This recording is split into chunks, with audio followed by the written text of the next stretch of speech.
Self-care is leadership. Model well-being for your team. What works well? Es bueno. As leaders, we often tell our teams to prioritize their well-being, take the breaks they need, and draw healthy boundaries. But here's the reality. It doesn't matter what you say if you're not living it yourself. Leadership isn't just about driving performance. It's about modeling balance, resilience, and self-care. When leaders take care of themselves, it gives permission for everyone else to do the same. It sets a tone that well-being isn't just a nice to have, it's an essential part of success. Self-care is leadership in action. To lead effectively, we must model self-care as a crucial practice. Maintaining psychological safety isn't just about creating space for people to speak up.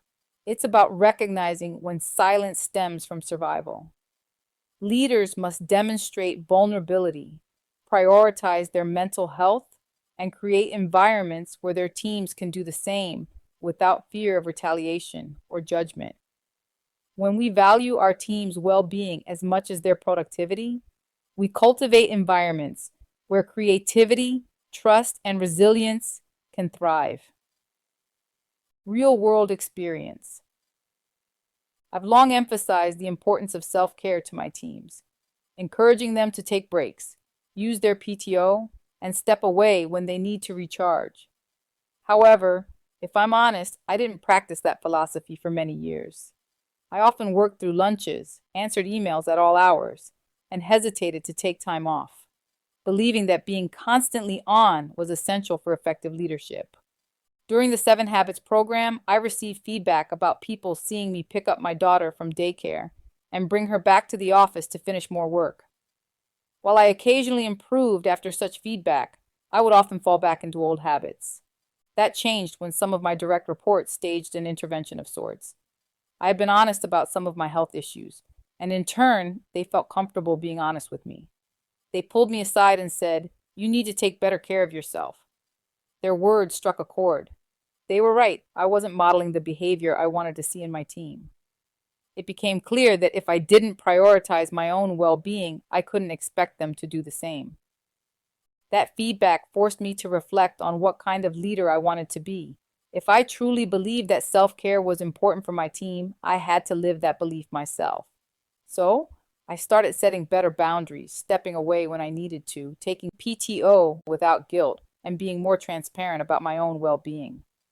I saw an immediate shift in my team. They felt more empowered to prioritize their mental and physical health because they saw me doing the same. The change wasn't just in productivity, it was in morale, energy, and engagement. People began to show up differently when they understood it was acceptable to prioritize their own well-being. Despite this emphasis on self-care, we remained productive and effectively fulfilled the roles we were hired for or transitioned into, thanks to the real talk approach. What does not work so well? No bueno. Neglecting self-care isn't just a personal issue. It has ripple effects. When leaders ignore their own well-being, it sends a message to their team that burning the candle at both ends is the only way to succeed. I've seen how that mentality leads to burnout, disengagement, and declining performance across the board. The cost of ignoring self-care stretches far beyond the office. It seeps into families, relationships, and mental health, leaving people exhausted and disconnected. When self-care isn't modeled, it's not prioritized, the effects can be devastating. Leadership isn't about running on fumes or being invincible. It's about being human. And part of being human is knowing when to step back, rest, and recharge. If we want to lead teams that are resilient, creative, and engaged, we have to show them what it looks like to take care of ourselves. Self-care isn't selfish, it's essential.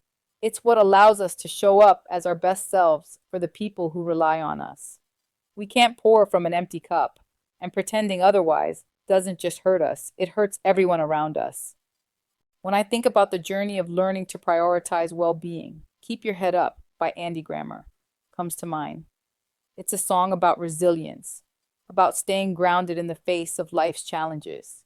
Just like the lyrics say, only rainbows after rain, the sun will always come again. It's a reminder that taking care of yourself allows you to push through tough times and come out stronger. As leaders, we have to keep our heads up and make sure our teams know it's okay to do the same. This concludes Chapter 27. Please proceed to Chapter 28. Eradicate toxicity. Address bullying and harassment and inequality head-on.